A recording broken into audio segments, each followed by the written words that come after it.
program. So welcome everybody. My name is Hugo de Jong. I've been involved in green destinations since 2014.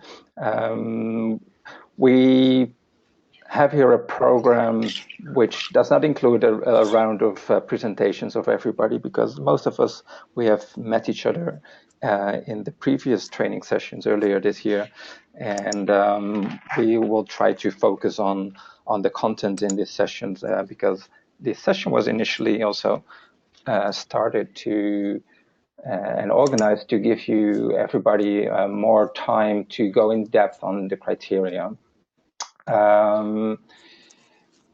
We have in the group people that were attending at last sessions, and we have some other people that have been added to the group. Meanwhile, they're gonna have a look at, so they haven't followed the earlier sessions, but they will start full training next year, and they've been invited to join these sessions as well.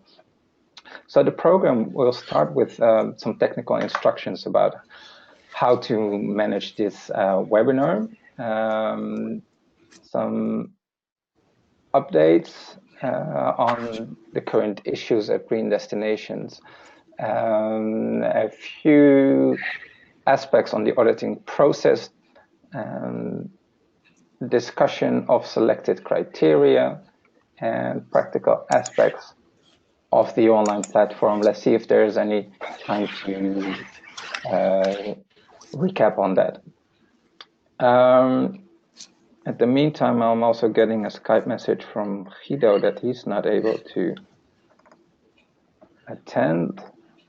Let me see if I can. Okay. Hi, Hugo. This is Malou speaking. Yeah. Hello, Malou. Hi. The link in the email has one space too many. So if you directly click on that link, it doesn't work. So I think it would be handy to resend that email and exclude that one link so people can log in, because I also had problems logging in. So it's just an accident that I found out how to log in the end. Oh, okay. That's good to hear. Thank you. I just... One question, Hugo. Yes. Pekka speaking. Hello, Pekka. Should I see something? Yeah, good morning. Should I see something on the screen? Because I used to see when we started, but since the last 5 minutes, I have not seen anything. Thank you, Pekka. Are you showing something? I am showing something. Let me, the screen sharing, because I tried to make Albert presenter to identify. Yeah, now it's. So now you see the screen. Now I can see. And the PowerPoint. The technical instructions. Thank you, Pekka, for the heads up. Okay. Yeah, thank you. Now I'm seeing also something on the screen, one of the slides, technical instructions. Can you hear me? Yeah, I can hear you. Yeah. Okay. Perfect. Thank you, Albert. Me too. Thank you. So what we're doing, we're keeping the microphones open, and we're keeping it until everybody's responsibility to unmute yourself during, so keep your microphone closed during the call, and just open when you want to speak to avoid background noise.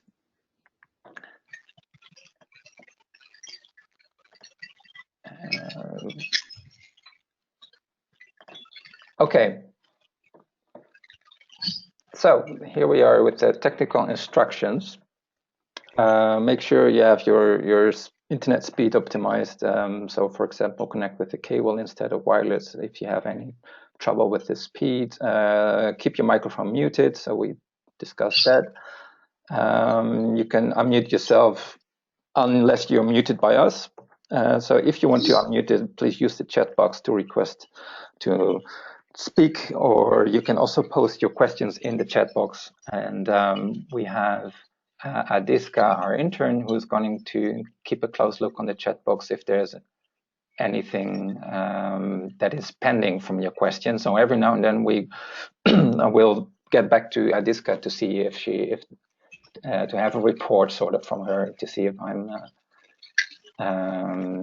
missing something, if we're missing something from your questions. that have been posted in the chat box. So this guy's also now informing that she tried the link and it's working for her. Let me just resend that email to our auditor Guido. So let's give him a final chance to try to log in, and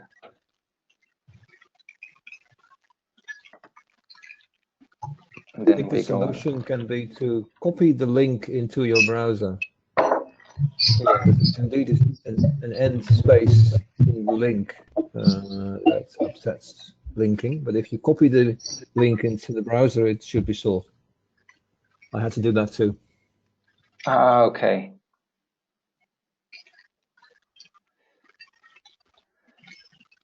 Okay.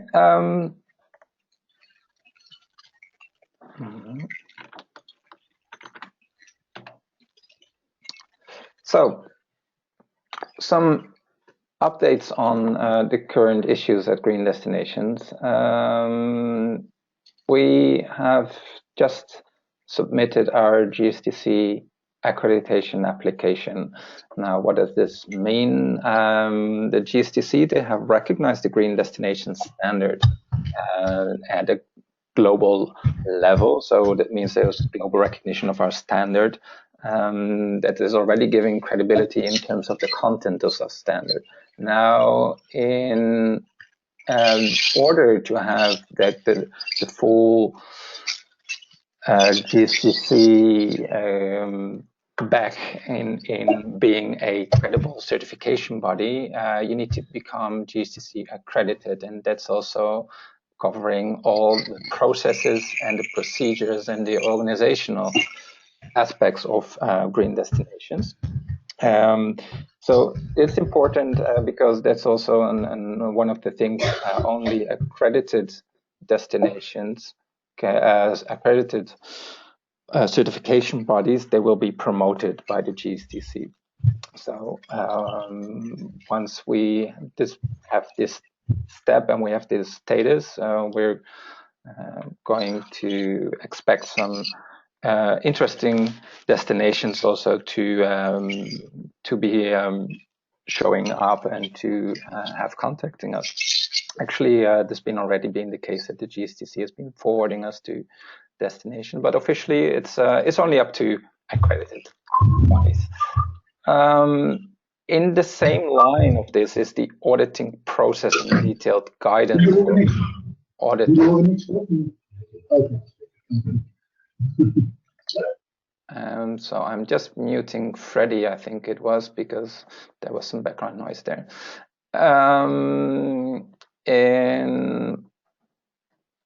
So the auditing process and detailed guidance is the guidance for the auditors, and how it is formulated is also subject to the GSTC accreditation. And that's why so far, also in the online platform, you have not seen the auditing guidance yet.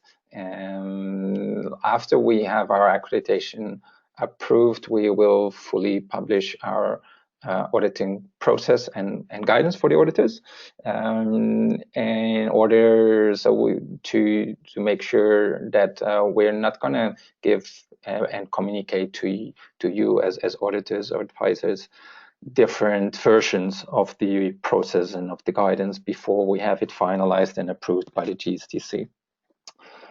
So if there's any questions on what is the exact process, we can refer to this process, so this accreditation process. And then I'm going to give the floor to Albert to explain a little bit about our 2018 Sustainable Destinations Top 100 launch. The 2017 Destinations Top 100 was done and launched in September on World Tourism Day, 27th of September. And please go ahead, Albert, and tell what the plans are for the 2018 Top 100.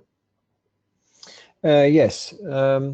This week the web page will be ready for the launch of the 2018 Top 100. We can send you a link to it as soon as that is ready. We will still use criteria from the Green Destination Standard to in the selection process. We will allow destinations to use 30 criteria instead of 15, and at least 15 of the 30 should be addressed in order to show that they are adhering to the standard. And I think the rest will become clear if I send you the information. It could be interesting for you to become a coach or an advisor to one of the destinations who will nominate, and you can help in the nomination process. It will also give you experience in assisting a destination how to provide evidence that they adhere to criteria of the standard. So if you have any questions, let me know. So what will be the process for the participants in this session, and will there be a assigning of destinations to participants, or how will we communicate to the participants which destinations may be interested in getting assistance from one of the auditors advisors of the destination? Well, the participants of this training course have already asked us to help them to be linked to a destination, and that will happen as soon as we get expressions of interest. We'll first get an email from destinations wanting to nominate their destination. We will get in touch with those of you or those of the other participants who are not participating today. That is maybe an opportunity for them to be involved in the nomination process, which is similar to coaching a destination. Okay. And that will happen. The nominations period will open basically this week until 15 February. That's the first round, first occasion, and then the second period, it will also be open, but we will already from the first period hoping to select the first 50 of the 100 for next year. And so the nominations, they should be complete by the 15th, or it should just be application? For the first round. If you want to be notified in time, the nomination should be finalized 15 February. Okay. I have a question here from Tessa. She asks usually how many destinations will apply. We expect between 150 and 200 to apply. Okay. Meanwhile, I see my scroll mouse is connected to the PowerPoint, so every time I scroll, it's going up and down, so I need to take care of that. Thank you, Albert. So that's so much for the updates. So let's go to some of the process questions that came from some of you. One of the questions is approaching independent stakeholders before an on-site visit. How to find and select. I believe this question came from Malu. So maybe Malu, can you explain in a few sentences or give an example? Yeah, sure, not a problem. Thank you, Hugo. Well, I've been doing a few audits now, and I think it's sort of connected to the third point you have on the slide, hidden issues. As an independent auditor, you're not always very familiar with a particular destination. So, of course, you can do a quick Google search and see what's going on, what are the latest topics. But it's always most useful to speak to someone that lives there and that's maybe part of a local NGO or whatever, to get to know the destination a little bit better on forehand before you actually do mainly the on-site audit. And I find that if you don't have any connections personally, that it's a bit more difficult to get in touch with these people on forehand and to get their time to talk to you. So like you said, it's more a practical question, like how to deal with that best. Okay. And did you ask the coordinator of the destination about NGOs or other specific community organizations that might be in the destination that have an impact or have an influence? No, I actually didn't, and I think maybe that could be a good solution.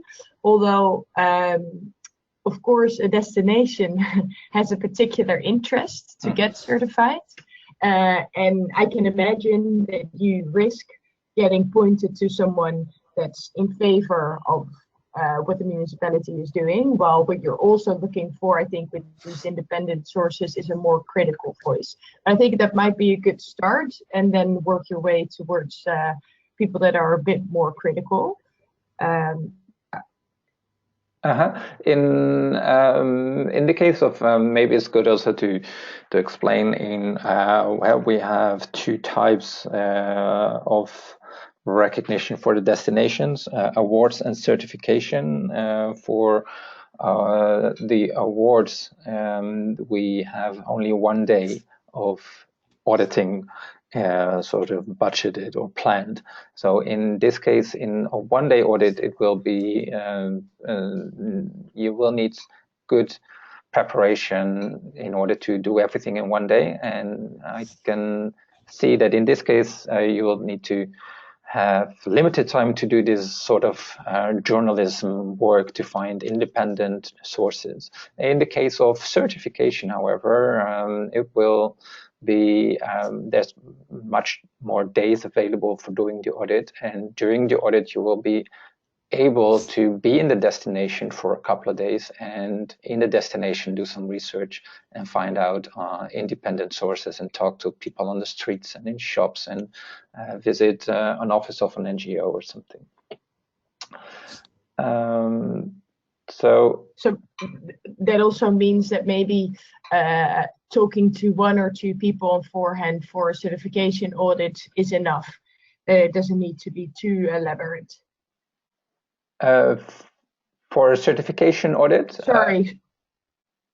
No, for the other one. For the award audit.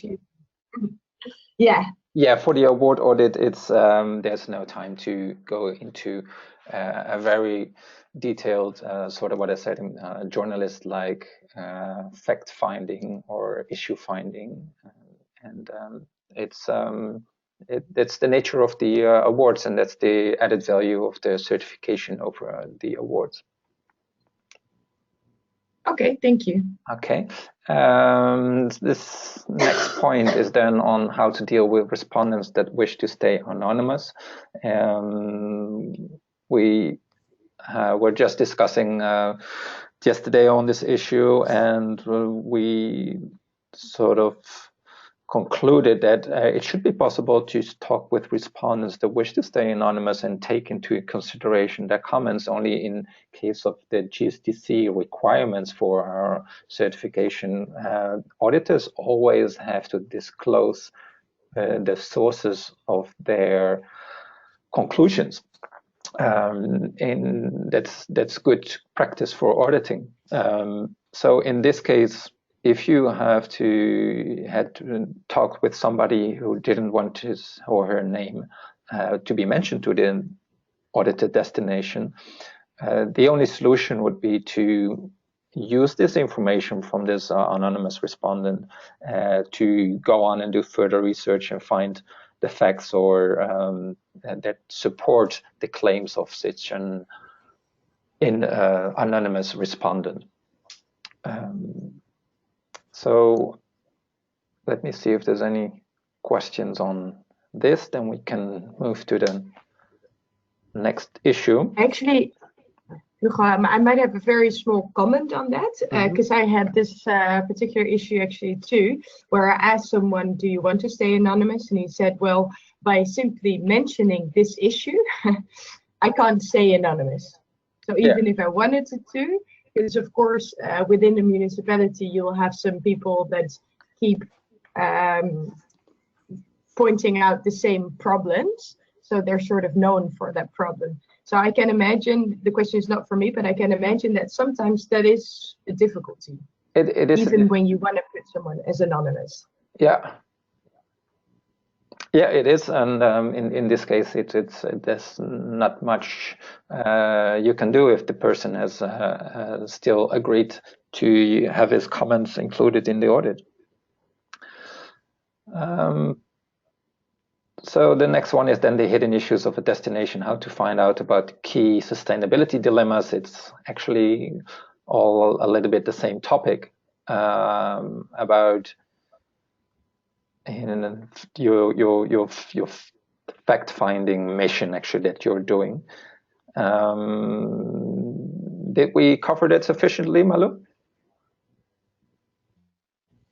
Yes, thank you. Okay.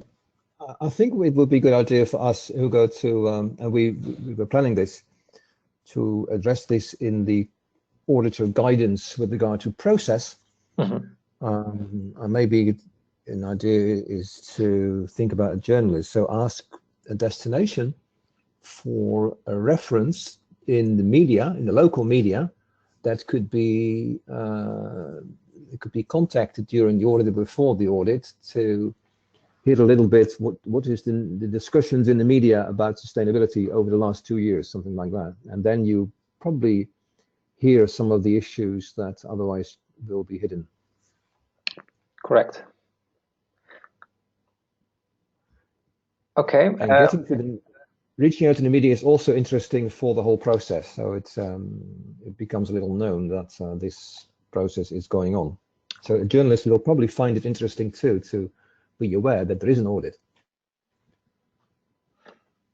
Exactly.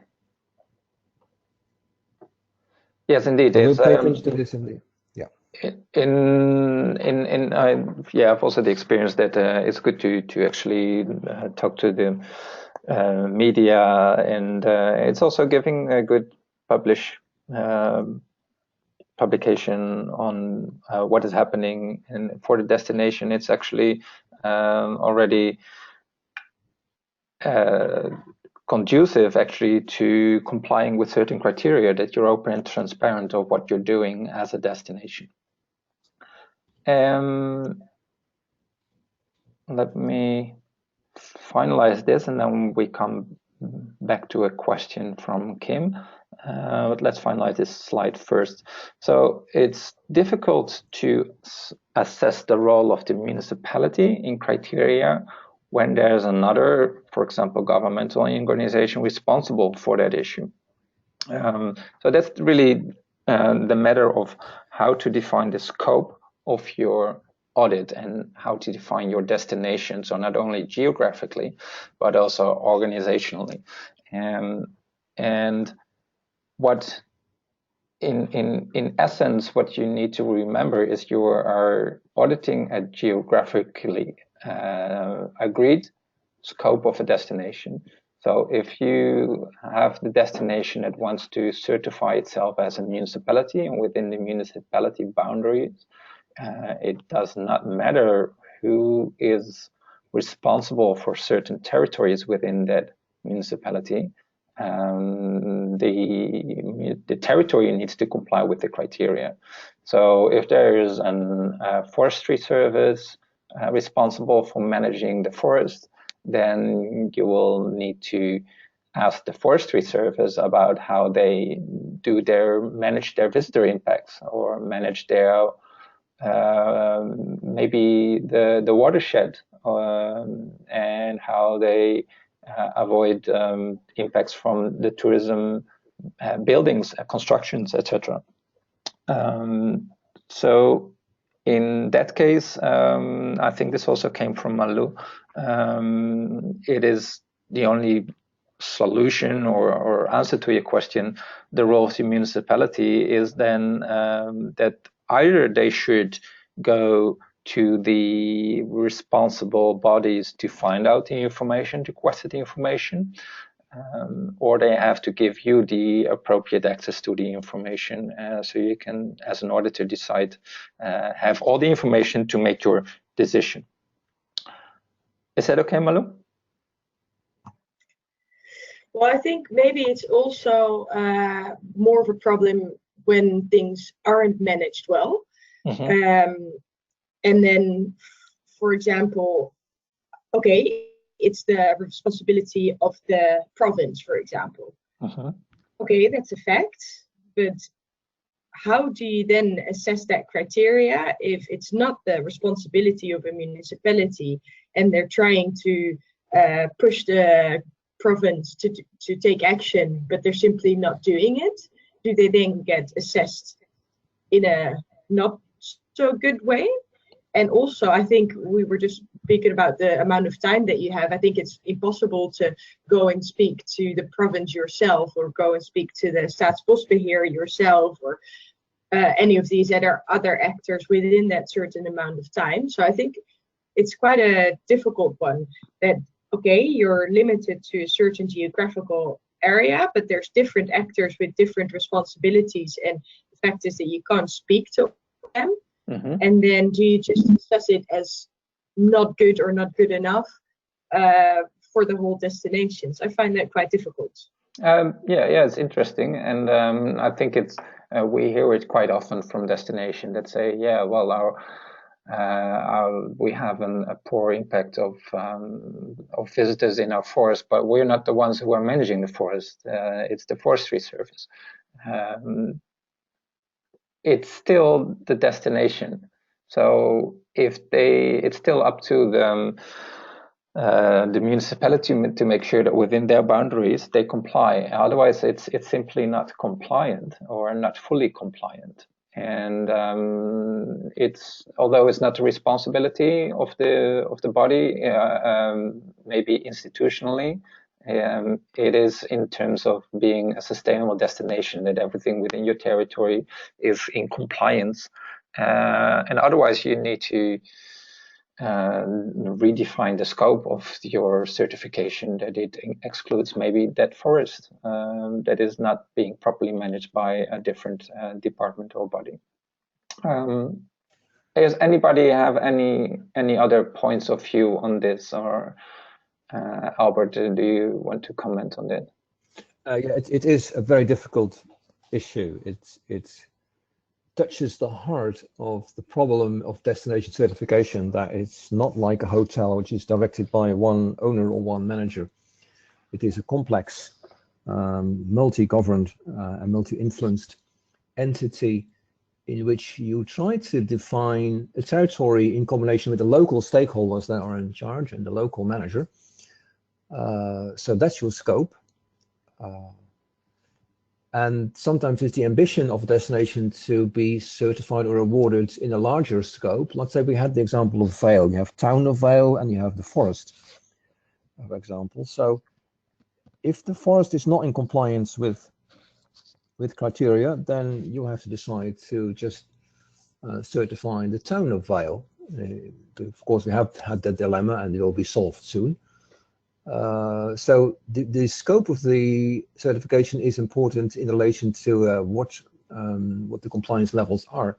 But it's indeed also sometimes a national or the regional authority imposing things on the destination. For example, wind farms that are decided upon by the national government here in the Netherlands have been imposed upon local authorities that actually resisted against them. They wanted to see them, but they didn't want to see them so close to the sea. It is it's a process that is negative on the scenic values and the landscape values, and probably even on the wildlife. But I think as soon as a local authority, a destination manager, is doing all they can to comply to the criteria, but they don't have the power to effectively resist national activities, then they can still be considered in compliance. Exactly. But they have to show Okay, thank you, Albert. conclusive, substantive, and evidence that they have been doing everything within their power to Yes. to being compliant. I also see a valid point here raised by Tessa. She said that certification might help to get other organizations on board when they see that they are blocking certification. So exactly, it's actually a very good pressure measure or a thing that you have as a destination that you can tell to your forestry service, like, see what you're doing. You're keeping us from full certification or from a platinum or a gold level, because you are not cooperating in the way of globally agreed sustainability standards. And so yeah, it's an influence measure that you can, as a destination, the destination can use to help actually other bodies also to improve. Thank you, Tessa, for that observation. I see also an observation. Yeah, go ahead. Yeah, there's a question whether the session is being recorded. Oh yeah, that's the case, I guess, and yes. It will be available. Yes, it will be recorded. It is recorded, and it will be available after the session, and it will be shared on YouTube. Okay, that was a question from Kim, so that will be done. Question from Laura is that, and that's a relevant question, relating Malu's question, like the fact-finding, which is not in the competence of the destination managers, but of somebody else.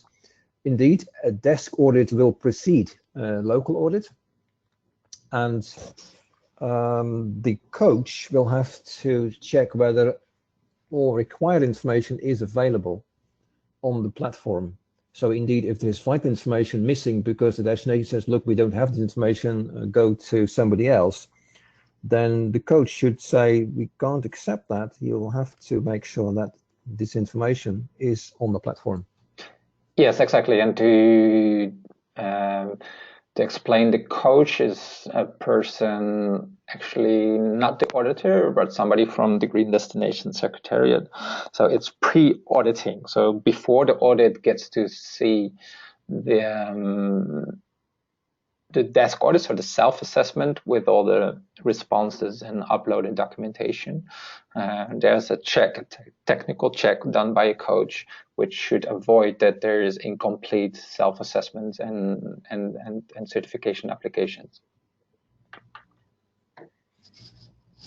Okay. Maybe to shortly respond to that, I think my question mainly applied to some issues that are going on in the destination that don't necessarily directly respond to criteria, or plans that are being developed, but they're not concrete yet. So they're not in the answers of the destination yet. So I think, like Albert said, like talking to a journalist or something would be a very good solution, because then you reveal things that are not on paper. So yeah, it should be on paper, but sometimes things are not on paper. And I think those are the things that you can also highlight during your on-site audit. Exactly. Yes. Okay. Yeah. We're trying to push this.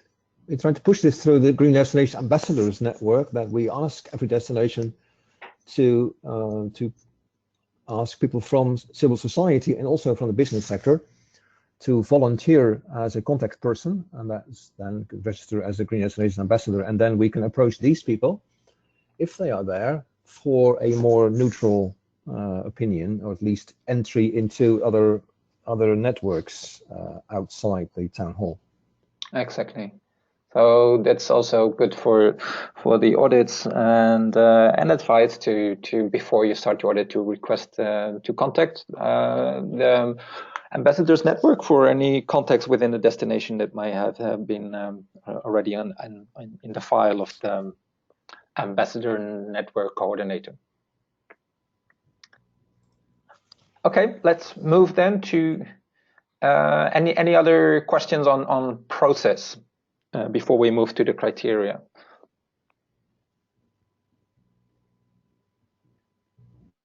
Hi, good morning. Hello, I know. Can you hear me? Yes. Yeah, it's me. Good morning, everyone. Can you hear me? Yes, we can hear you. I know. Go ahead, please. Great, thank you. I'm quite new in this process, so my question is a bit general. And is how is this process? I mean, how long does it take? The auditor should review all the documentation or do a specific checklist, or you know, the general view. Yeah,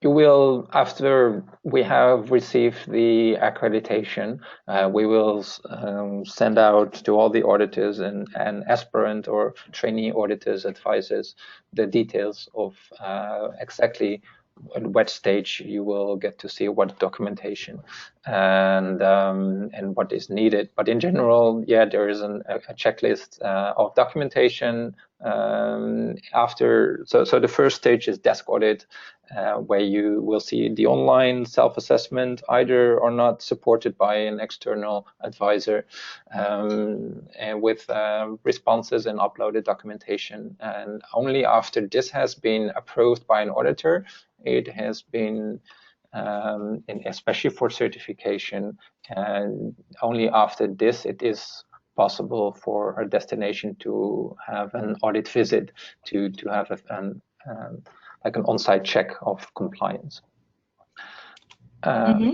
So yeah, but yeah, sorry, yeah.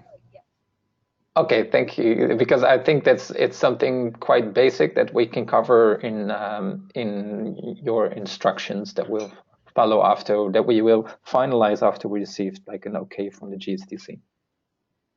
But according what has been said, I guess the auditor need to do some more research or further findings, right? What do you mean? I mean apart from reading documents. Yes, of course. After you, so if there's anything that from your documents of that you think is well, I want to have another point of view on this issue, and then yes, you can. In order to prepare your audit, it would be good to check with, okay, who is in the destination key person, and to ask the same question. And like I said, for awards, you only have 1 day, so it will be limited. We have now as general rule of thumb that in your audit visit for awards, so pre-certification awards, you will interview the coordinator, the political responsible, and 1 or 2 people from NGOs or other independent respondents. So that's about what you can do in 1 day. And in the certification, it will be much broader. You will have a couple of days, and you will include representatives from the different stakeholder groups, so from businesses, from civil society, from governments, and from educational universities that have different points of view. So yeah, it will be a more rigorous process. Okay? Great. Yeah, perfect. Thanks, Hugo. Okay. And I just want to finalize a few questions from Laura.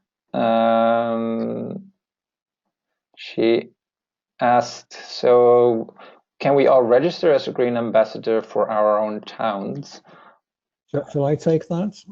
I have responded in the chat box. Oh, that was you. Yeah. So you can read that. For a certain destination, you shouldn't be both the auditor and the ambassador, but for another destination you can, or for a region in general.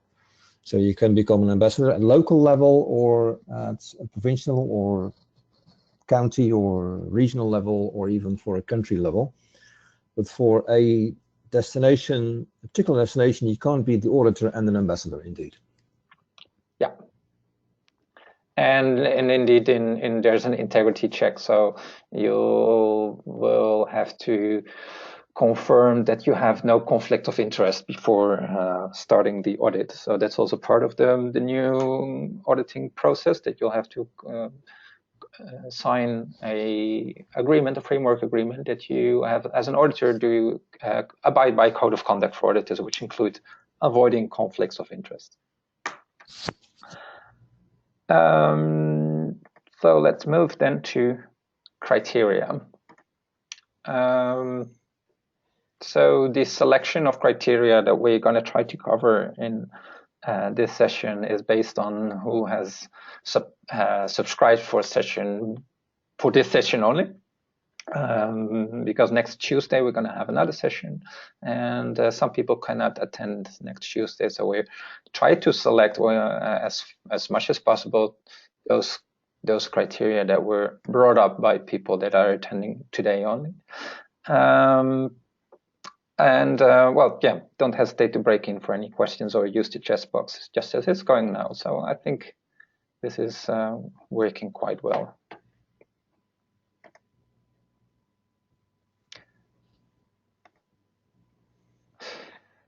So as a general rationale for accessing criteria, what we also included in our email yesterday with the login instructions is a general approach towards assessing criteria, which is based on a division of criteria in two types. We have an A type of criteria, which I here rephrased as sort of value criteria. They aim to secure important social, environmental, and cultural values in destinations and to address issues and impacts at the more strategic level. For example, they're just the nature protection and the landscape and scenery, but also waste separation and the ones on conserving cultural and social values, etc. Then there's the other type of criteria that is more technical. They're what I rephrased as the management criteria, addressing the existence and management of structures, organizations, documents, data, etc. And this is, for example, the more technical requirements as, do you have a sustainability coordinator? Do you have a management structure in place? Do you have the records, the monitoring, and sort of the enabling environment for being a responsible destination and keeping track of your sustainability and actually fostering that you can execute your sustainability strategy in an effective and an efficient manner. So based on those two criteria, there are a general approach for assessing. So in the first type of criteria, so the value criteria, the rationale is you can answer approve if all of the three conditions below are met. So there is an adequate management approach, all technical requirements are met. There is sufficient evidence that the management approach is working well, so it is actually being implemented. Management approach can be as a strategy, a vision, something, a plan and an implementation of a plan, etc. Evidence, thirdly, is then that there's evidence of the documentation uploaded on the platform. So if all these three conditions are met, in general, we can say that, as a rule of thumb, then these type of criteria can be approved. If one of the conditions are not met, then it's partially compliant. And if two of the conditions above are not met, it's not compliant. For example, if there is an adequate management approach, but there is no evidence of it on the platform, then it's not compliant. They should really not only give us a response, yeah, we have a strategy for this, and because if you don't have the factual evidence, you don't know if the strategy is from last year or from 10 years ago, from 20 years ago. So yeah, we would have to require every evidence possible. And in the next type of criteria, so the second type of criteria, the management criteria,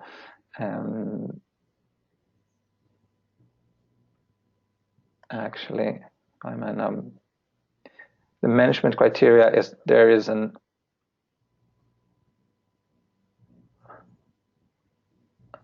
I think I'm mixing up the two. So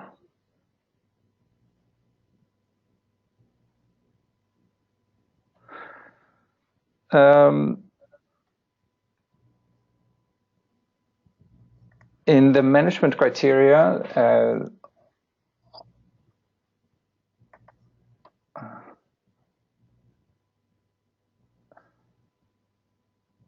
there should be an adequate strategic approach aimed at securing important values and addressing the real issues. There's sufficient evidence that a strategic approach or third-party initiatives have a positive impact.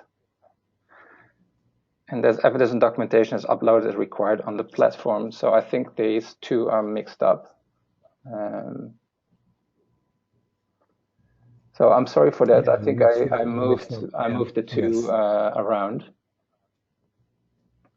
And so in case of the technical criteria, there should be, so the A is actually the technical criteria. They should be working well and evidence on the platform.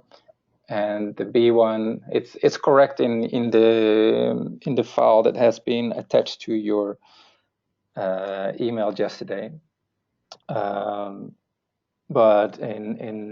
so B should be actually the value criteria. So what's written here should be relating to those criteria that have been that are addressing the values and conserving the values.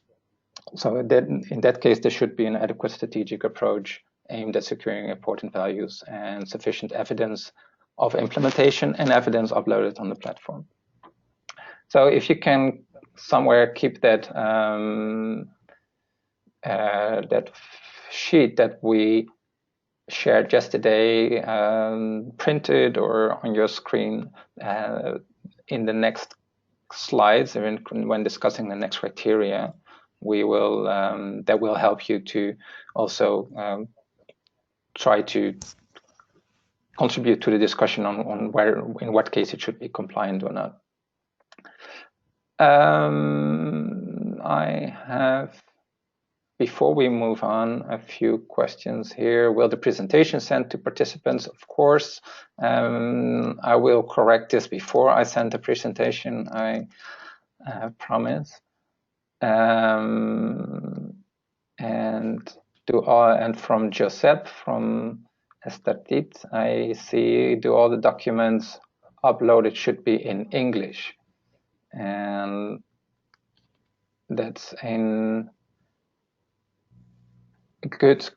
In case of awards, it can be in Spanish because the eventual decision on granting awards should be made by a committee, and some of the committee members should be able to read and understand Spanish, and we have that currently. So in this case, yes, it can be in Spanish. It can even be in Catalan for Josep. We try to allow documents to be uploaded in their own language. If it's a regional language, then it's fine. So there should be no problem. Exactly. In the case of GSTC certification, however, so it's the certified level which receives global recognition, and the destination that want to reach that level, they can use the GSTC logo as well. They have as requirement it should be all in English, or at least in the language in which the standard was granted recognition. And that's because we again are subject to checks from the GSTC as we are doing our work properly, and the GSTC is should be able to have an auditor or a shadow audit, for example, and understand the criteria. So in my understanding, and we're still in the accreditation process, in my understanding, for certified, there should be a submission in English. Yeah, but there's a distinction between the language used on the platform and used in the audit on the one hand, and especially the audit report, so that must then be English in the GSTC accredited certification. But supporting documents like uploads of plans, structure plans of the destination, they can be in the national language or in the regional language.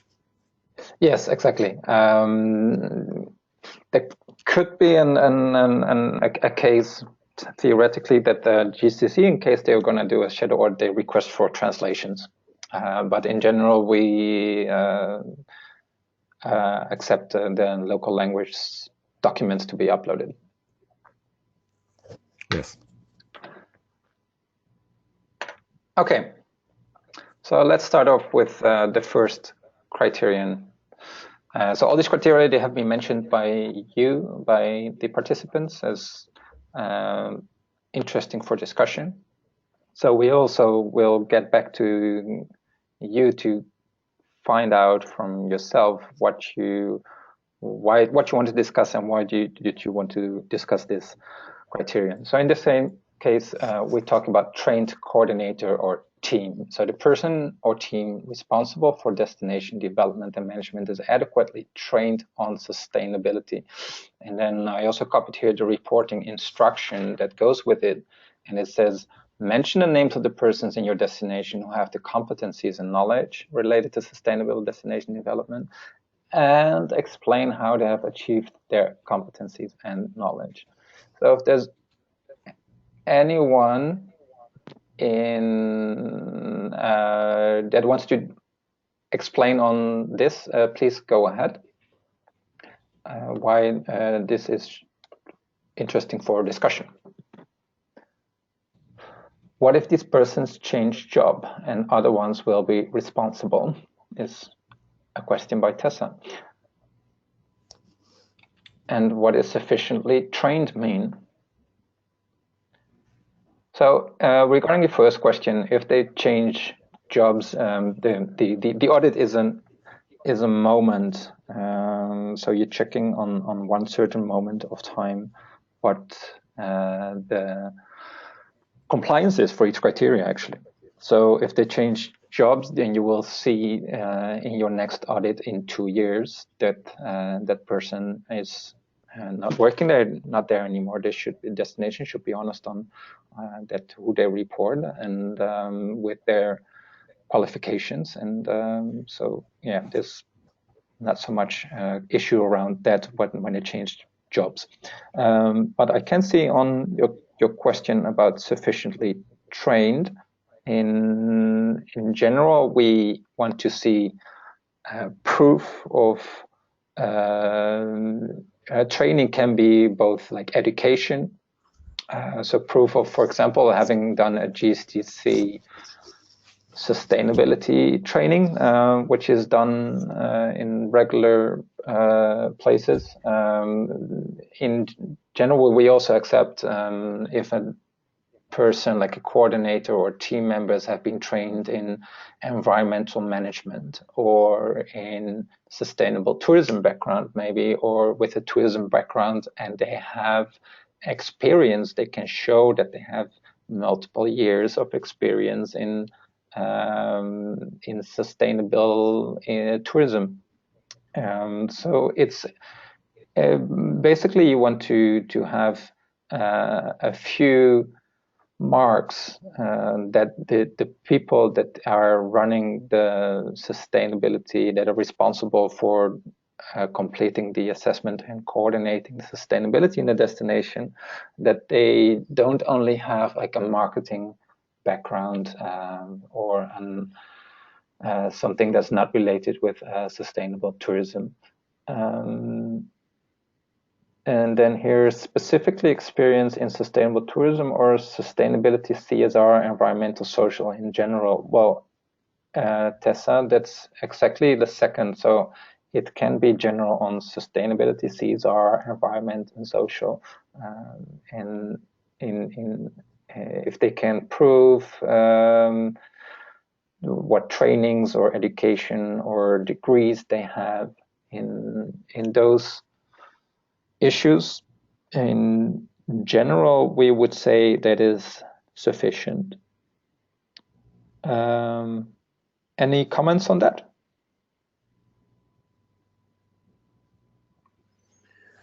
Maybe it's good to tell that Green Destinations is preparing a training course, also with an exam, a small exam. So definitely for certified destinations that want to become certified, at least somebody in the management team should have done the training successfully. Exactly. Yeah, so there will be a tool for this for those destination representatives that have not like the documents to prove what they have, is that they can do the training from Green Destinations, and that will be then sufficient. And the training will, of course, as Laura asks, be evaluated every couple of years and adapted to developments. Hugo, will there be a fee for, I think for member destinations, they can participate for free in the course, won't they? Yeah. Yes, exactly.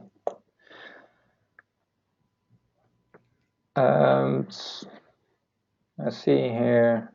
Question from Laura. 10 years from now on, what we accept as competence may change. So it's a moving target anyway, as more people become educated or get degrees in environment or tourism. True. I don't think we can go into that details about what is competent and what is not. In general, you will find during your audit also, you will find out what the competencies are of the person you are talking to. So that's another source of your assessment as an auditor. And then finally, I know our personal commitment should also be considered. Is it not only about position, but about the values of the person in this position, just for consideration? Yeah. Although it's hard to find an physical evidence of commitment, but like again, you will find out during your on-site audit on what the level of commitment is from the persons you are dealing with, according to our experience. So shall we move to the next criteria?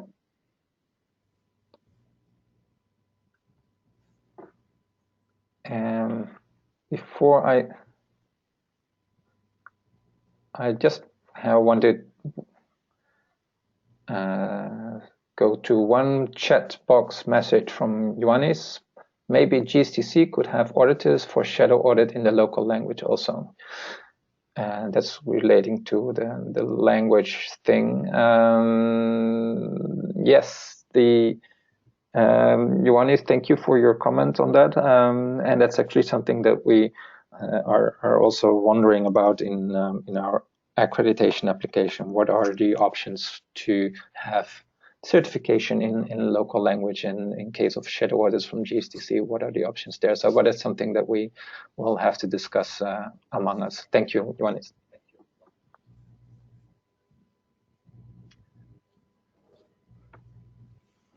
So next one is on the baseline assessment.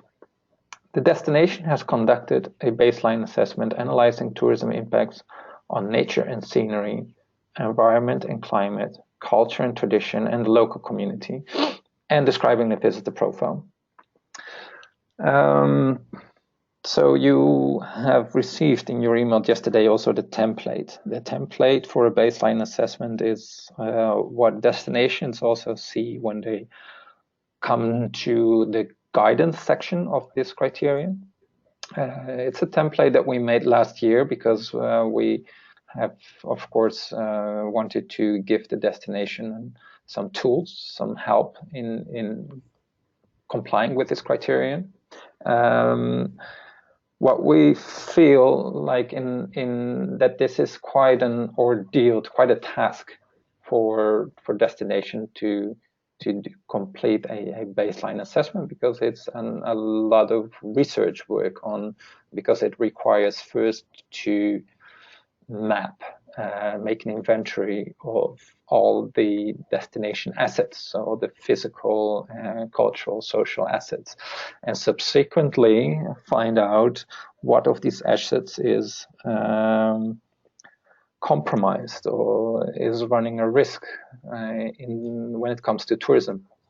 And we discussed the option of supplying also a sort of light version of this baseline assessment, because at the bottom line, what you want is that your destination is open and transparent about all the issues that are playing. So you as an auditor and we as a certification body are not faced by surprise if there's an issue being brought up by a third party, for example, that is regarding a destination that was not discussed during the audit.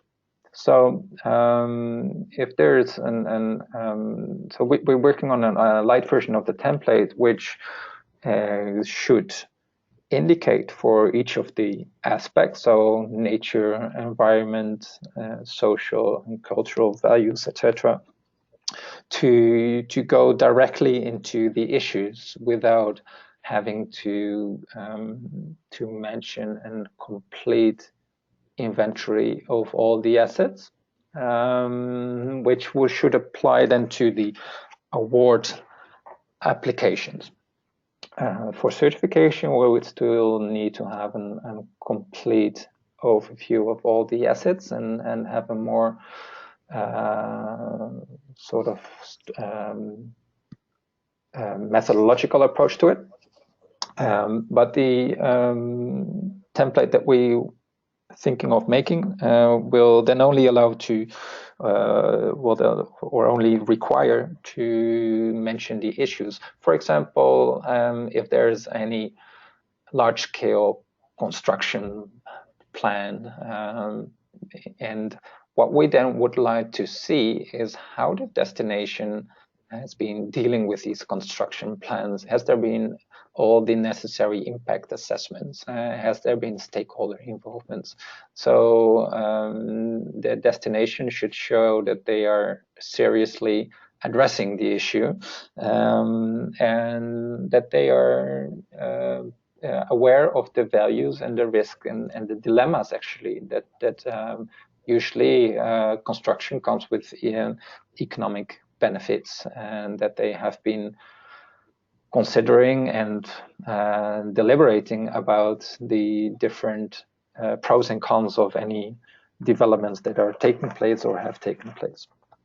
Let me see if there's, because this question was brought up by a few of you. So please go ahead and ask if there's any other questions on this criterion. So you can open your microphone if you have.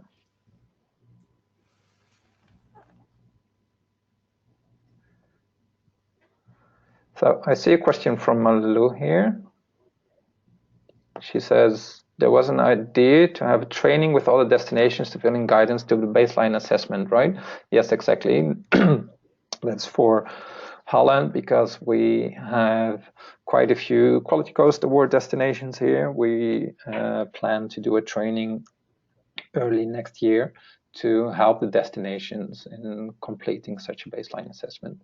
And so with this training, we're going to have some experience, and we're going to see if we can replicate that and share it also with advisors so they can use it so in advising destinations in how to make such a baseline assessment. So yes, correct, thank you. And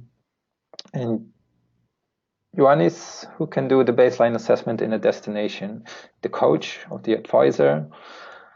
So yes, the baseline assessment can be done externally. I mean, it can be done by so the destination can contract somebody to do it. And of course, this could be something perfectly for you. If you're not tied to a destination as auditor, you can do the job of making a baseline assessment.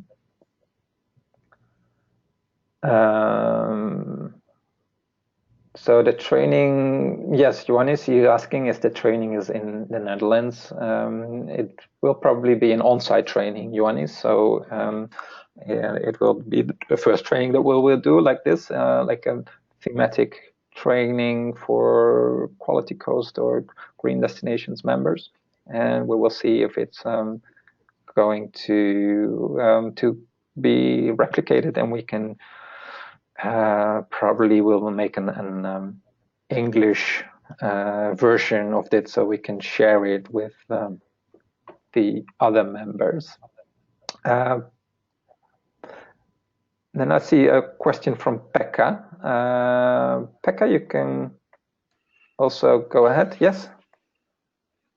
Thanks. I think that this issue is very much closely related to the discussion on the strategies and strategic level of planning and implementation, and the roles of the local entities, the communal and the regional or provincial ones. So in fact, and it's very much related what I try to explain in the conference in late September on investments and the role of different parties in investments. Because if you don't have a strategic approach in this phase, and if you can't distinguish the different roles of the public authorities and the private ones, then I think it's very, you will mix the issues, and you hardly can really direct the process towards sustainability, because of the fact that if you just do it at the micro level, and yet many of the issues concerning, for example, the infrastructure building or the like the roads, the water systems, the waste management, at enterprise or local level, you can only solve the minor issues. But if there is no support at the communal level or municipal level or the regional level, which should be responsible for the infra, most of the infra investments, then it's very hard to develop the destinations towards sustainability. And that's why I think that we come to the fact what we discussed at earlier phase between these roles, that if there's a certification process, then it through it we can how would I say, convince that now the bottleneck is at your level, for example at the regional level or at the communal level, and without sustainability in your investments and infra building, we can't certify the destination. And I think that that's what we concluded earlier. But I think that this type of approach should be included in the baseline assessment. otherwise we don't have the same logic when we go further in the assessment and auditing these things.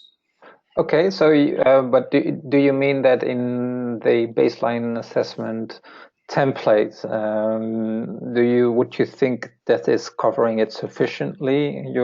What do you think is needed or insufficiently? What is your remark referring to? Well, in fact, I didn't receive that yesterday. You referred to the ones what you sent yesterday, but I have not so far received those. I just have the the baseline assessment template, and now I don't read it or study it, but it's not in my hand, so difficult to say. But I just wanted to include this principle in approaching these issues. So we should follow the same logic from the beginning till the end. Yeah. Yeah, I agree. So yeah, we'll include that in our drafting of the baseline assessment template if we're going to make a redraft of that. Thank you, Becca.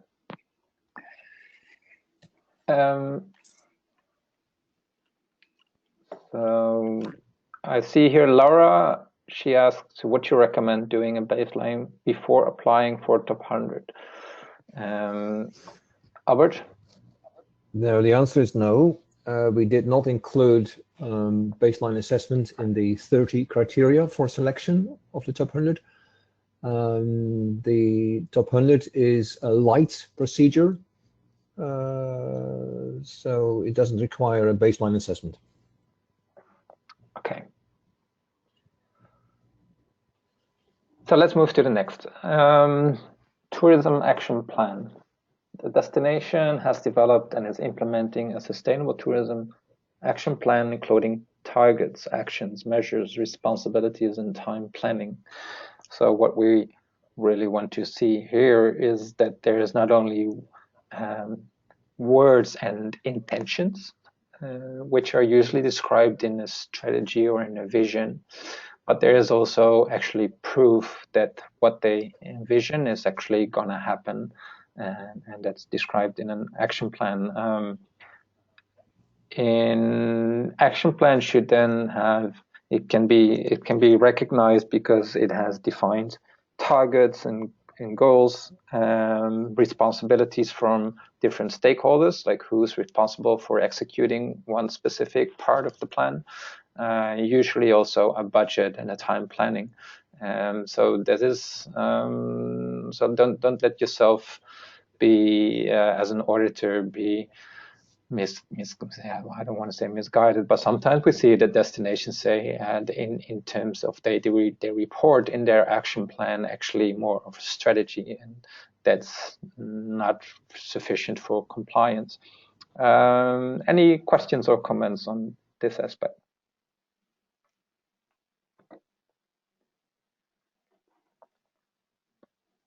I'm not sure who brought up this item. Let me quickly find 1.10.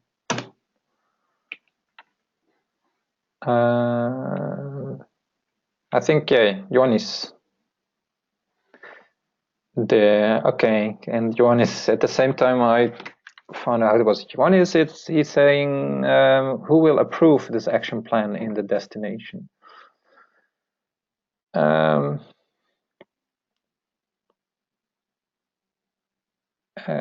So the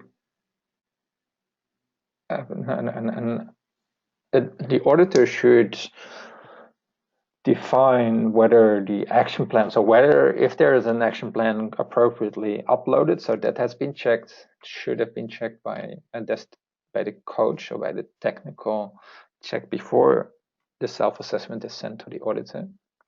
Then it's up to the auditor to define, okay, is the action plan sufficiently covering sustainability aspects? Is it broad enough? It's covering the scope of the destination, or is it only covering maybe a town instead of the entire municipality? So based on that, the destination will approve the action plan, if that's what you mean, Ioannis.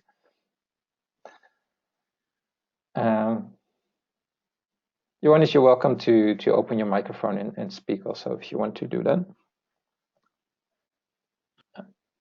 Yes, hello for me also. What I'm saying is that because this, in some cases that we are seeing in Greece, this tourism action plan is actually part of a larger strategy of the destination. They call it with different names. Sometimes it is a prerogative from the state or even from the European Union or something. So in order to, let's say, to separate this tourism action plan, which is more related with sustainability and not the general tourism action plan, which most of the times is related with marketing. Yes, I so see. This is something which is very, very important to understand the destination managers, because this is the, let's say, the core of the discussion that we have all the time to persuade them to go for sustainability. They think that it is more related with marketing, with better marketing, and this is the problem that we have. I agree that the title of the criterion should have the sustainability aspect to it. So Sustainable Tourism Action Plan is better actually to make it a title, but it's clearly said in the description actually that is talking about a sustainable tourism action plan. And I do agree with you that we often get to see in a general tourism plan or marketing or development plan, which is just saying what is going to be built where, and there's no sustainability in it. And it's very closely tied, of course, with the other criterion. I'm not on top of my head, don't know what it is, but it's that there's sustainable tourism strategy. So they should go together. So if that is, Ioannis, sufficient for your interpretation of the criteria.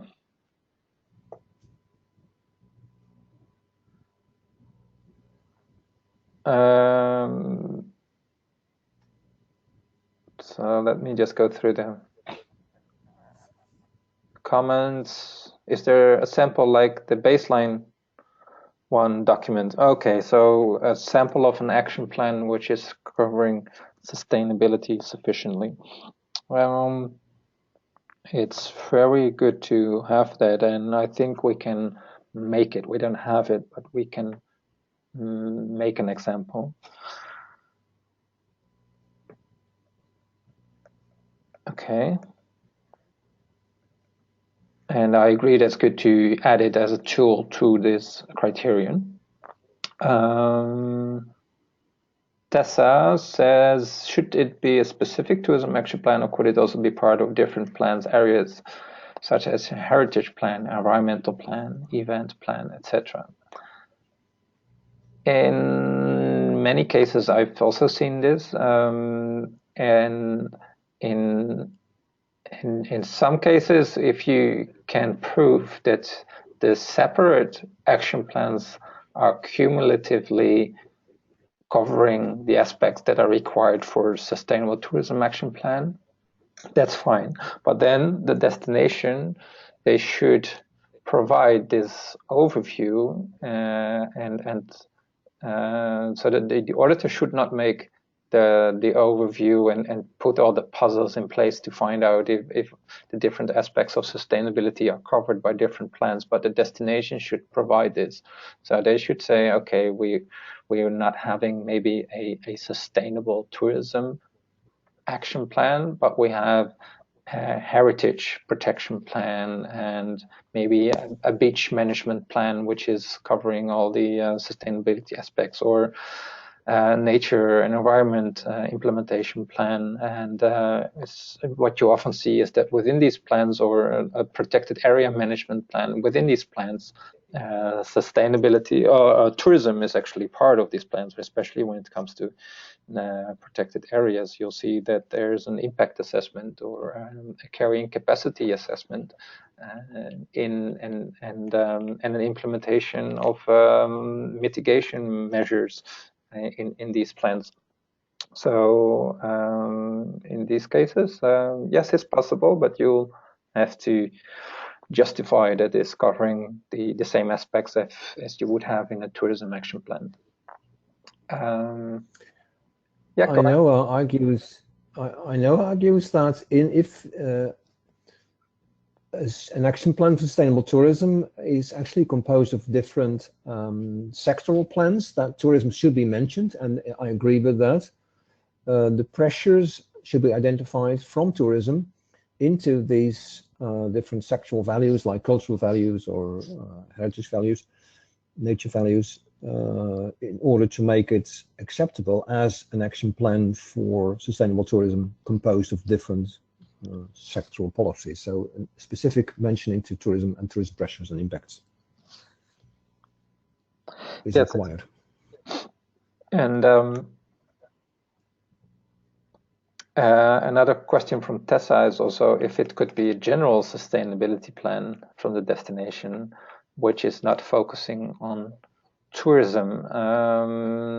Yeah, that's what we see in some destinations where tourism is not a large part of the economy, that they have a very good sustainability plan for in general, but no sustainable tourism development plan.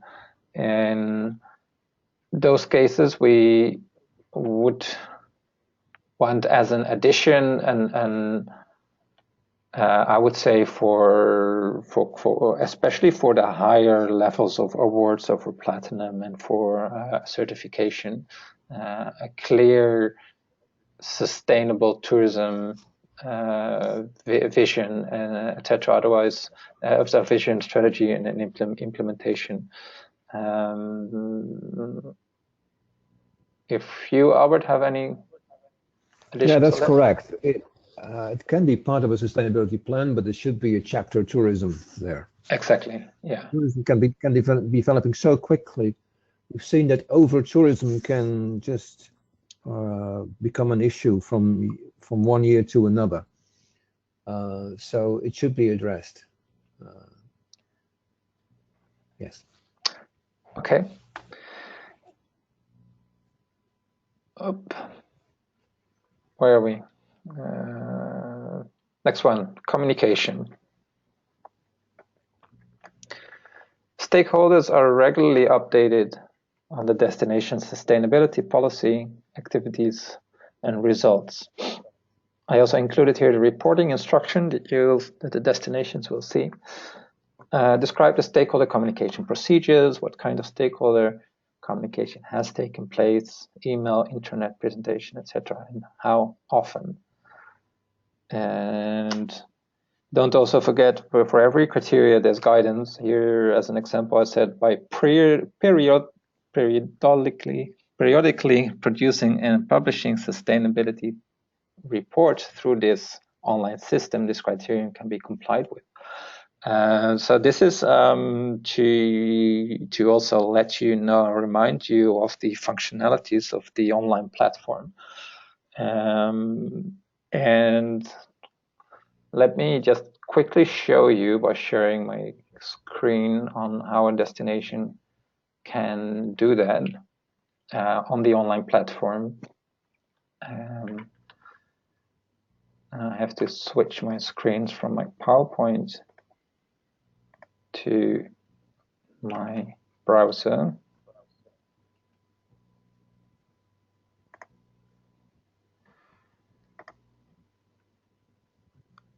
So I have to choose a different browser.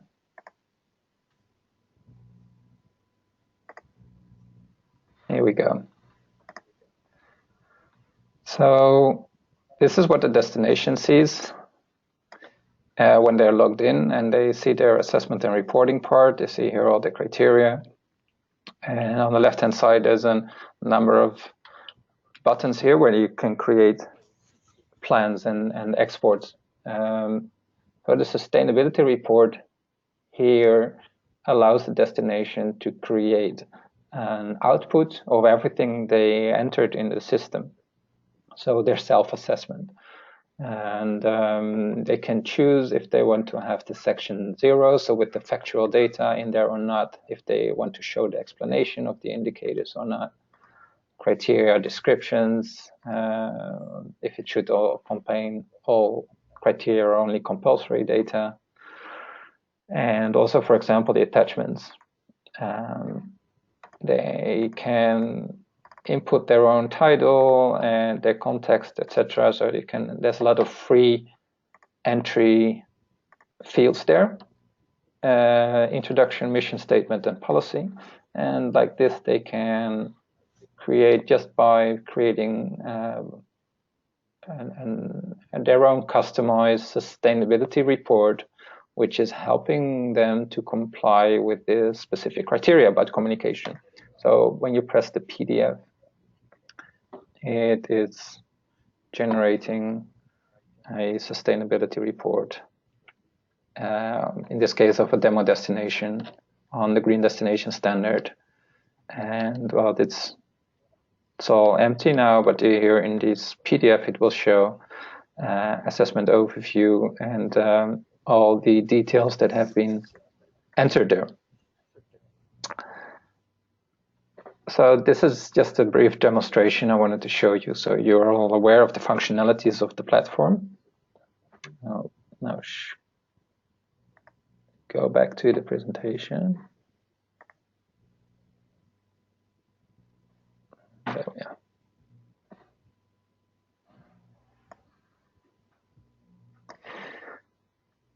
Okay, any questions on this part?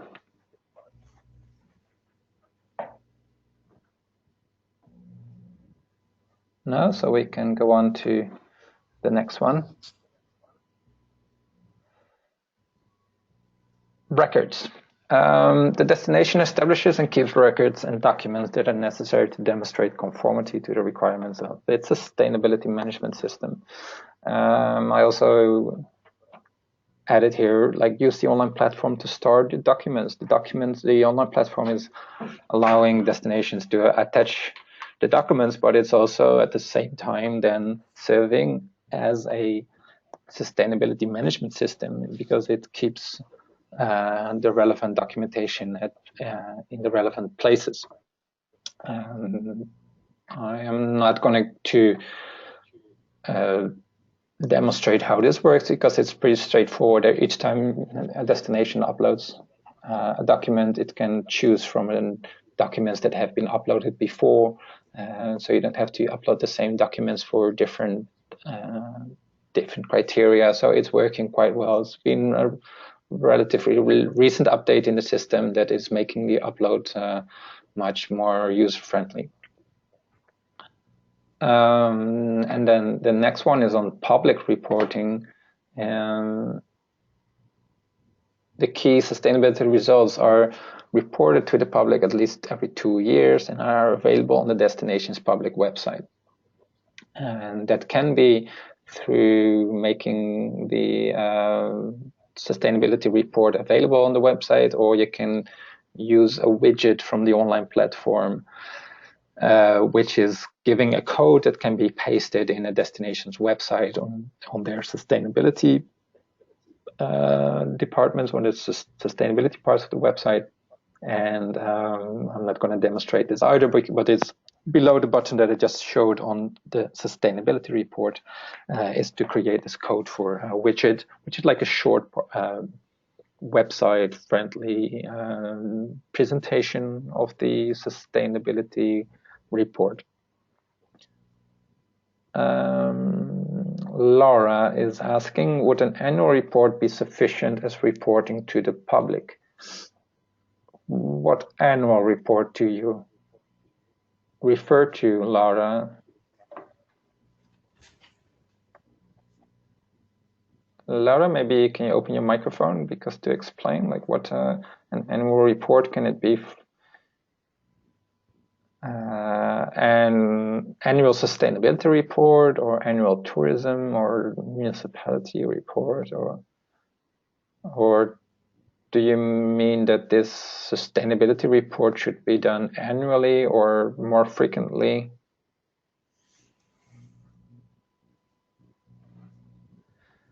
Okay, otherwise we can come back to this question later. Well, the criteria requires every 2 years, so annual is even better.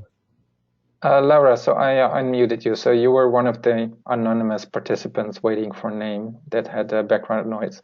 So maybe can you try again to talk?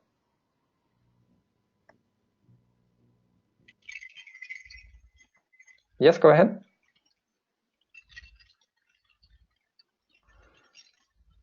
Okay. I don't think the audio is working from her side, the microphone. So no, I don't hear anything. Okay, well, moving on.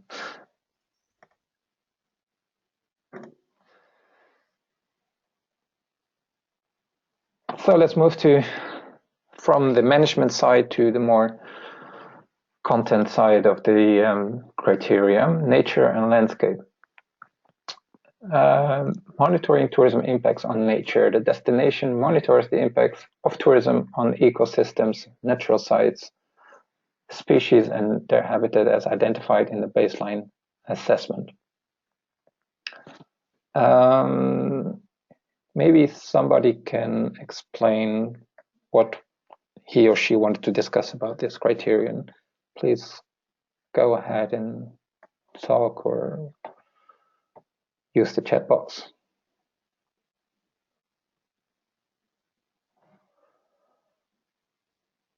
Because where this is about is if you're, as a destination, having nature identified in your baseline assessment as one of the values that need to be conserved and that make up the destination's core or core assets that make up what a destination makes a destination. You need to make sure that this tourism is not having a negative impact on it. And to make sure that tourism is not having a negative impact on what you have, you'll have to monitor it. So usually what you will find is an impact assessment study and from, for example, on wildlife, if there's been effects identified in impact studies from tourism, so it can be from hikers or from maybe other tourism activities, mountain bikers or kite surfers in coastal areas.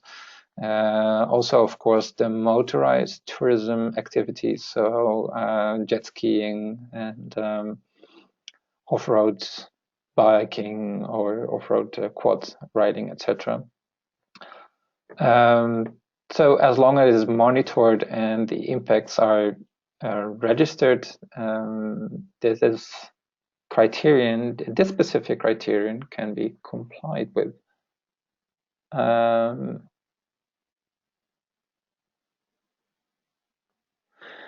So I know says this point is about the use of public spaces in protected areas. Yes, exactly. And Josep from Estartit is also saying a monitoring system about the impact of divers, in Medes Island. Exactly. Also, of course, for diving, there are several methodologies that can be done, usually executed by universities, because they have this specific knowledge on measuring variations in nature, wildlife, etc. And so it's been done in, he says, in there since the 1990s for every year. And if you can simply count and study the behavior of wildlife, and then that's a proof of good monitoring of tourism impacts.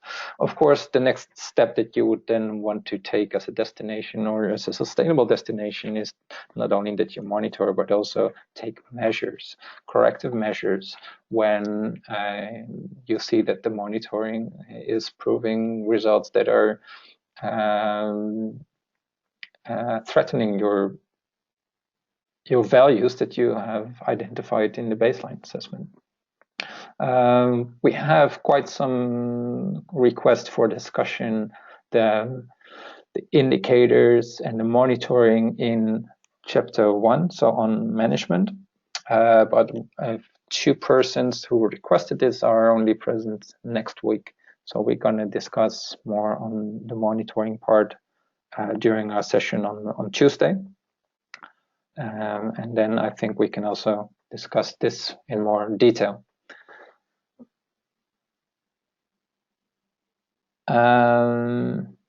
Okay. Albert says he's just away for a second. Pekka, yes, go ahead and have the floor. Thank you. Yeah, I have some difficulties now and then with the linkage, so to hear you. Hopefully you can hear me now. I think that we should distinguish these nature and landscape and scenery issues between the areas or how we monitor these issues in the areas which are protected, and then the ones which are not protected, for example, recreational areas in Finland, in the case of Finland, and the normal economic areas where we combine different fields of livelihood, tourism being among them, but not the only one. And I think that with the protected areas, this type of monitoring is much more simple, because we do have the biodiversity assessments and inventories which we can use, or the destinations can use and prove. Exactly. But with the economic areas and so-called normal areas, and where we have especially private entities and landowners or forest owners, I think it's much more complicated. We do have in the EU, we have the local Agenda 21, so we have Natura areas where we can identify and monitor these issues. But then we have to, I think we should have some less complicated or less, how would I say, not inventory-based assessments in these economic and recreational areas. And I think that that your guidelines, I think the description is appropriate for the protected areas and partly to the recreational areas, but not so directly to be applied in the normal economic areas. Yet there might be sustainable tourism destinations in these areas. Yes, I see your point. And in that case, do you have any suggestion how a monitoring can take place in those areas that are still having these natural cultural or natural values? But yeah, go ahead. I think that we should, for example, create a list of, well, we should have a look on which, if they are habitats which are endangered in the areas, but we can't really, and in fact we could use the data data which the research institutes or universities have collected and published, but seldom do the communities or municipalities or the regions have such, how would I say, data to be used in action. So in fact, we should be perhaps more general and concentrate on the endangered issues rather than do some kind of comprehensive assessment of these issues. Yeah. Otherwise, it's really difficult. Yeah, we take it serious. Yeah. So what you could do is, as a destination, identify the endangered issues or the species and habitats in your area, and species and habitats, yeah, and have an assessment on, like more maybe not an in-depth assessment as a research institute would do, but a more an identification on what tourism takes place and if it's leading to any potential negative impacts. I agree with that. Thank you. Yeah. Okay. I would like to move on to the next one because we have not so much time. I wanted to touch upon a few other items as well and a few other topics. So I'm moving now through animal ethics. And I'm just see here one from the previous one, Laura having a good comment. Auditor photos every 2 years should demonstrate improvements over time. That's a good one. So, but maybe not the auditor that should take the photos, but I think the destination itself can upload proof with photos, and that could be checked by the auditor then. But yeah, it's a good idea. Thank you, Laura. Animal ethics then. The use of animals in tourism is effectively controlled in order to decrease the risk of unnecessary suffering, disease, and death.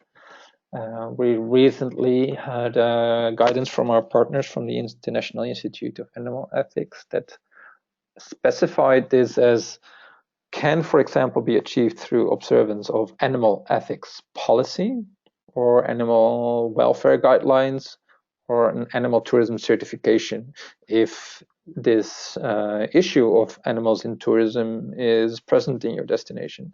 So if there is especially regarding wildlife, and you see it in the next one, captive animal attractions, and if there's horseback riding or donkey rides, etc. Animal shows and animal selfies should not be promoted by the destinations if they have a negative impact on these animals. If there's any questions, I just wanted to share this new guidance that was formulated. Any questions? If not, we can move on to the next criterion.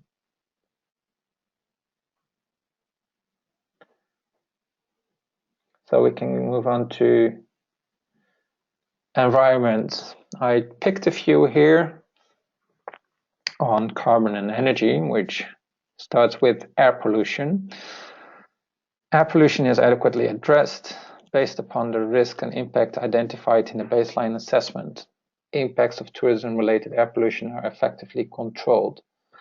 And again, you see this is coming back to the baseline assessment. So if they're in the baseline assessment had identified that air pollution is an issue, then in this criterion, you would want to see evidence on how this has been addressed by the destination, which measures are taken, do they try to, I don't know, reduce the pollution from cars or from industry, or especially related to tourism then, if it's from buses, tourism buses. What you see, for example, in many places, that tourism buses in Bali, where I was just recently, are actually the cheapest and the most polluting ones on the island. And you would see, okay, this is typically an issue that a destination could have a regulation into to require from any tourism-related air polluting object or facility to have the most, well, the cleanest technology and the latest latest technology to avoid that this issue becomes more prominent. Carbon funds can be used for substitution of these effects, is a comment by Pekka. And the sustainable mobility is a lot about CO2 reduction. Okay, so that's the next one, yeah. And electrical transportation. I didn't see measuring about the infrastructure of the mobility system, roads, parking garages, etc. So let's talk about then soft mobility. The destination of the soft mobility strategy to minimize high impact transportation. Walking and cycling is facilitated and encouraged. So maybe, I don't know who made the comment for waiting for names. I'm not sure who it is, but maybe you can explain a little bit what you mean. I don't see measuring about the infrastructure of the mobility system.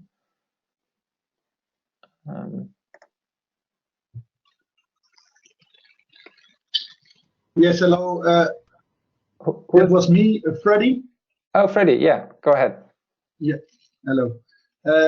Yeah, for example, municipality can have their facilities very right by good roads to the coast, for example, or like in Katwijk, they built a parking lot, a parking garage, very close to the beach, so you can come there by car, very close, but the car is totally out of sight and don't spoil the view, the touristic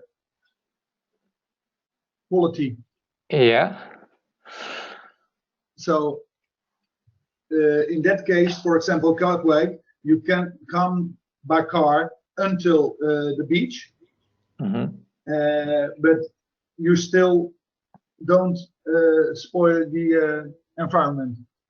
What is the question then, if that is something that's good for complying with this criterion, or is it bad? Is that your question? Yeah, that's my question. Yes, exactly. Well, I think it's a good dilemma because you say on the one hand they are conducive to coming to the beach with your car because they make a big underground parking lot, parking facility, and at the same time they make the landscape actually. So on the type of on the criteria that's about landscape, and they are improving. But I would say in for soft mobility, it's not something as a destination I would bring up as a report element for compliance, that you have made a parking garage to facilitate people coming by car to your destination. Well, to the hardware destination, if you have a parking lot in around a circular road, for example, so you don't enter the city center, then it's a good thing, it's a positive thing. But bringing people by car, all of them to the beach, and then in an underground lot, that's okay for the landscape, but not for soft mobility. Yeah, exactly.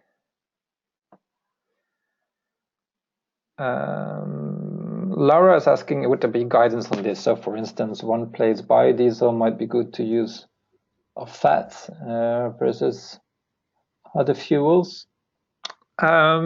yes, there's guidance on each criterion. I'm not sure if the biodiesel and use of fats from restaurants and hotels, etc., is included in this guidance. The guidance is open all the time, is dynamic, so we can, if you have suggestions on what can be added to the guidance, we're very happy to receive them and add them if you think they're helpful for destinations and for auditors and advisors.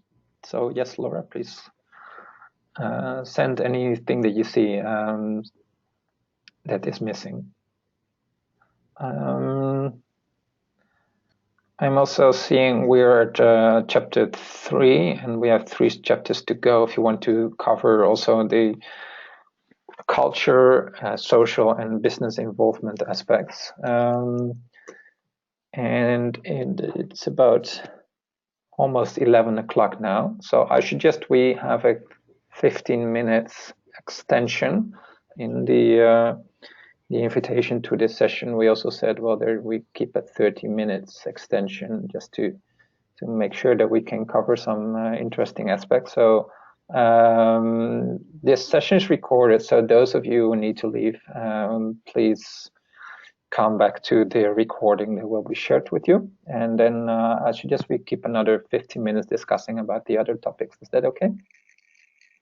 Albert? Okay. Yep. Okay. Yes, okay. So here we are, carbon compensation. Destination considers the carbon footprint related to the travel of its visitors and promotes appropriate measures aimed at an effective carbon compensation. Not sure who brought up this criterion to discuss, but it is about, what you can see in the guidance also, that in a destination is aware and is taking measures and to become aware of the carbon footprint of its related to the travel of its visitors. So that's important to see here, that the travel is it's about the travel of getting to the destination. So it's not about the carbon footprint of the visitor in the destination. So if there is an appropriate measurement and research on where the people are coming from and how they get there, and the destination is becoming aware of the carbon footprint because it can be calculated and from where and by which means of transport with different carbon calculators. And if that, then they have a strategy, for example, on focusing their marketing on the markets that either are close by or use the least polluting or carbon emitting modes of transport, then that can be a way to comply with this criterion.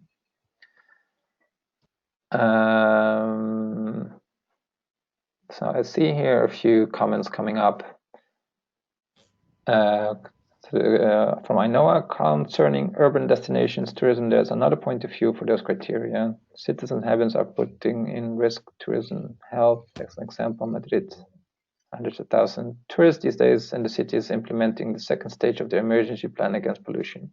So it's referring to the previous topic on pollution. So let's, yeah, we can try to maybe in next session cover these aspects, and because I think we can move on to this carbon compensation and travel. Ilario says in carbon compensation is a very hard topic for destination to cover, and isn't it more of a national criterion? Destination find it hard to comply with the criterion, such as Rakhine. Well, what I just explained, if the destination has insight in where their people come from and how they get there, that's a good way to, as step 1 in complying with this criterion. And if they then implement a strategy to reduce the carbon footprint of the travel of their visitors, you know, it's not at all related to national criteria, and it's something that the Bretagne can do as a destination. I don't see a big trouble. It's requiring some investment, but Freddie asked, what are good compensation measures for destination? Albert, do you have an idea? Offsetting?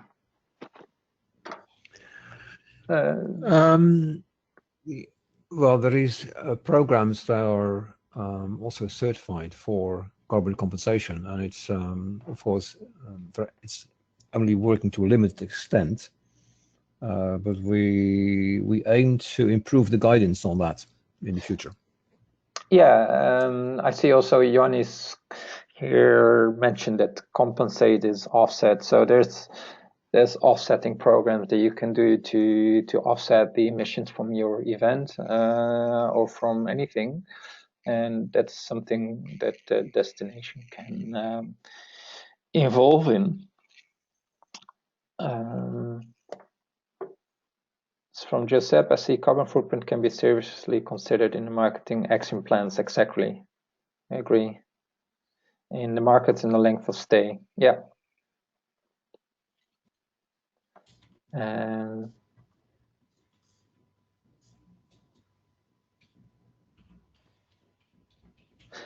Okay, let's move to the next topic, waste disposal.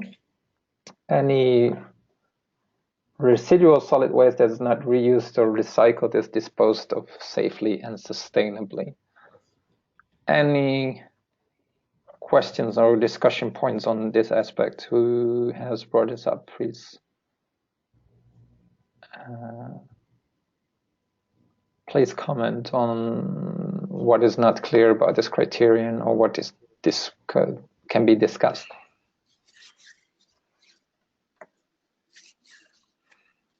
May I speak?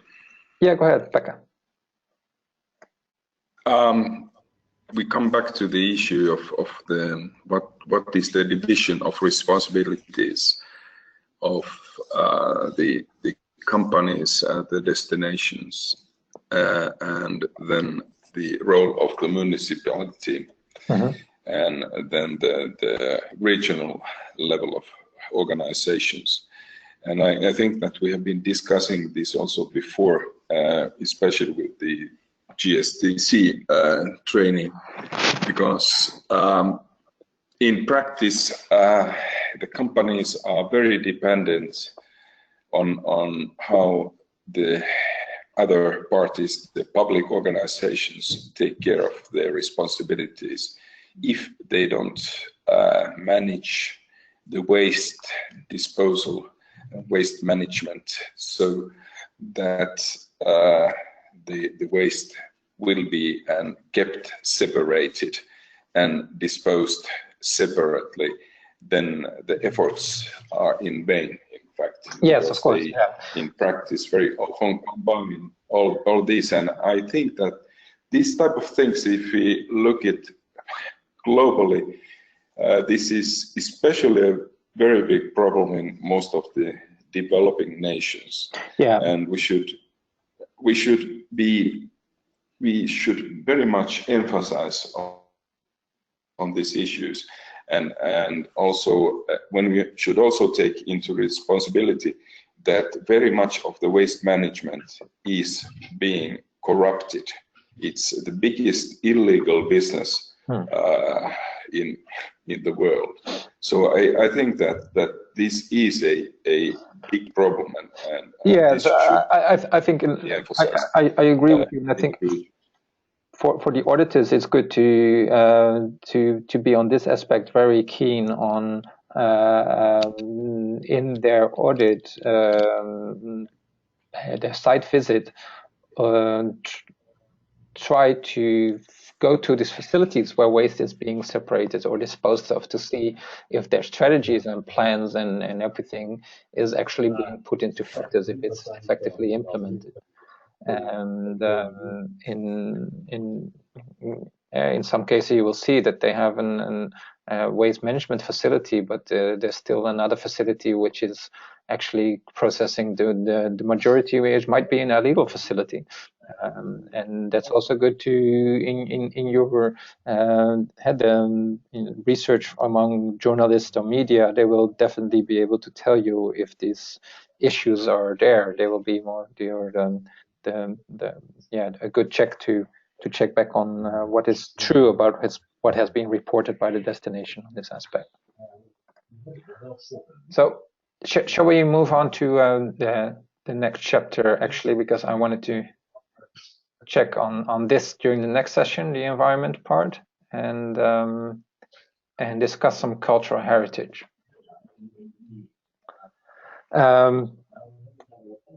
Cultural heritage conservation is in this criterion described as an conservation, authenticity, and aesthetic presentation of cultural resources such as sites, built heritage, typical traditional architecture, town design, etc., is adequately organized and enforced according to internationally recognized standards. The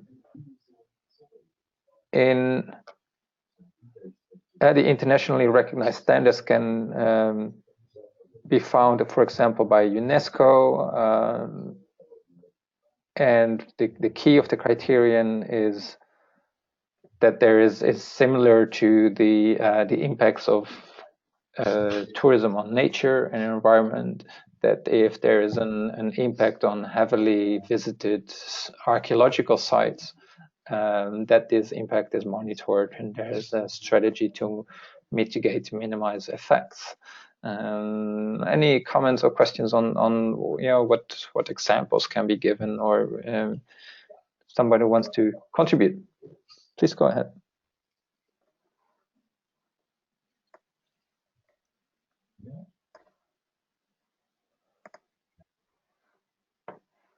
No?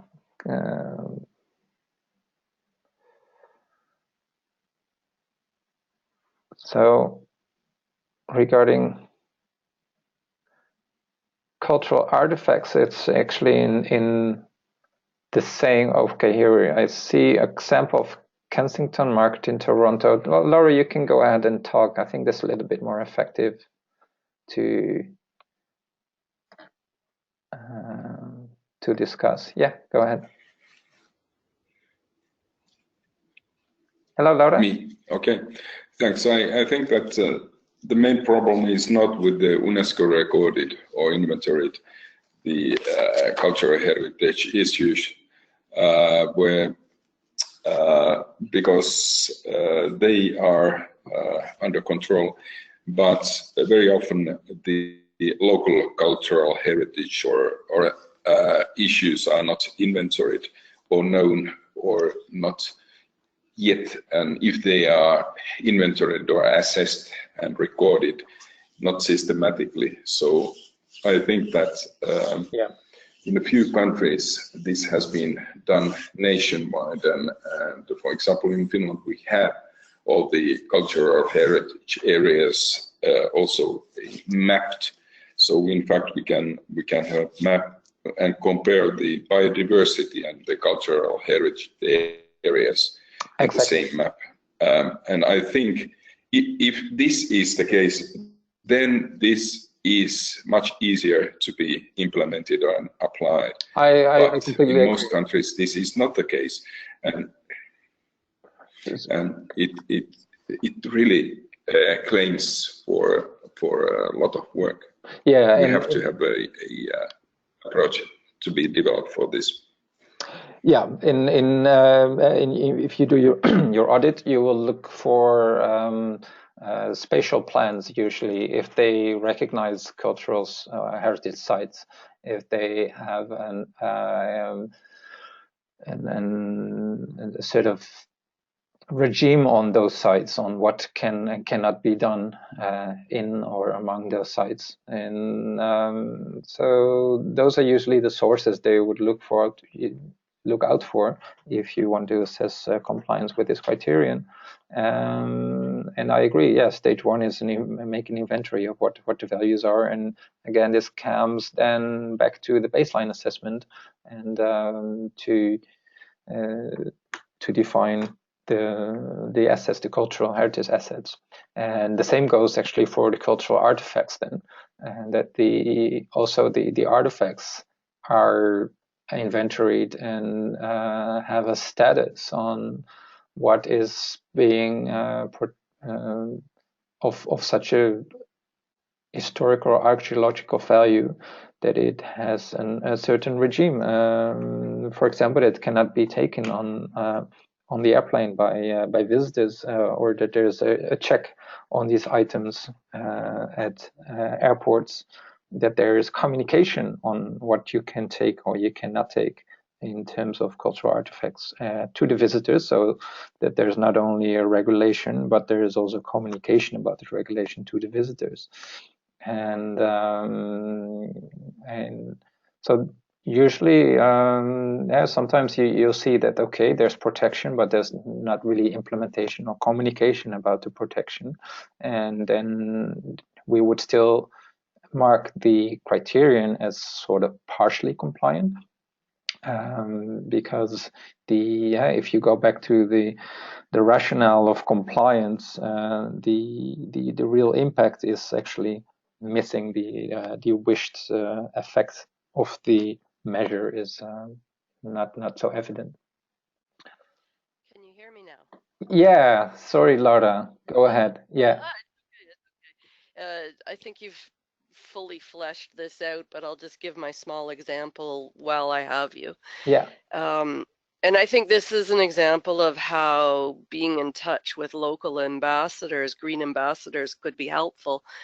Because, for instance, there's a section of Toronto called Kensington Market, and it is basically where most of the immigrant populations came in Toronto and set up one-story food stalls, and it would be where you could get anything other than going to a major food terminal. Mm-hmm. And recently they tried to basically bulldoze the area and put up big box shopping. And the community basically had the laws changed in Toronto to prevent this. Mm-hmm. But I think that, it's not an Aztec pyramid. It's not a, necessarily significantly architecturally, but it's that sort of cultural sense of place that if the city had proceeded with dismantling it would have meant a loss to generations of immigrants who came through Toronto. And so I just think that the ears on the ground is the way to figure out what is important to the place that you're auditing. Exactly. Well, that's exactly why we come back to the baseline assessment so often, because if such a sense of place is not mentioned or registered, then it's it's risking of being lost. And well, it's good that apparently in this case it was recognized and was registered, and there has been legislation to address this issue. So I think it's what I hear from you is a good example of cultural heritage conservation, right? Yes, I would agree. Yeah, interesting. Thank you. Actually, yeah, if you could send us because we want to share good practices of all these, all the criteria to inspire destinations to do, to adequately comply with the criterion. So if you could send us an email with this case explained, we can add it to our database of good practices. Okay, thanks.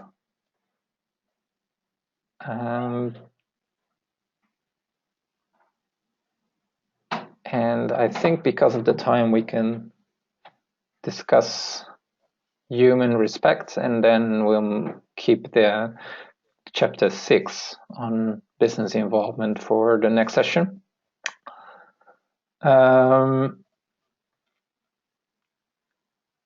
So human respect, let me see. I think also this was brought up by Laura. Let me quickly check. Yeah, and you're also in next session. Okay, great. So these criteria on property rights, resettlement, indigenous rights, indigenous intellectual property, protection of people, they are very much covered by national laws, and we are trying to get from a lot of countries an initial assessment of national laws that in principle arrange these rights and these criteria to be in compliance with. So in that case, the auditor can give or the criteria can be audited in principle as complied with, unless there's reports by the journalist, for example, on that there's an infringement of these rights, because everywhere there's something, it's possible that something is not going right. And so this is, I guess, a general approach to these type of criteria. And I'm wondering, Albert, if you had anything to add on this, and if everyone else wants to discuss any of these specific items in this list of criteria. No, what you just said, Hugo, is correct. It's usually a national policy and implementation, but any signals of local problems should be taken seriously. Yeah. And Laura said, oh no, Eladio said Canada indeed has some of the best practice examples for human respect as well. Okay, yeah. So Laura, if you want to discuss, because you wanted to discuss this human respect topic, if there's anything, or otherwise we can do it in the next session. Okay, next, and then let's finish up with Freddie's question, because he said Freddie was too fast. On 5.13 is going one direction. The actions from the destination to make their companies more sustainable. Small and medium-sized enterprises are supported, and measures are taken to optimize. I think I'm going to unmute you, Freddie. So can you explain what you mean? Yeah, I can hear you now. Yeah. Okay. What I mean, I see in the criterion that it's about what the destination does for the businesses, for the companies. Is that true? What the destination facilitates to small and medium-sized enterprises and to optimize their contribution to the private sector, to the local economy. But I think the contribution from the companies itself also helps the destination to become more sustainable. Yeah, but in this criterion, the idea is that the destination is helping to support the local economy by promoting and training, or for example, media or marketing training to small, medium-sized entrepreneurs who may have a good product but not the right skills to do all the Facebook marketing, etc. So they can, for example, provide trainings to these entrepreneurs to help them actually run a good business, and also they can support their products if they have locally produced, sustainably produced products, to make a small local market and have them display their products, sell their products on the small local market for a decent price.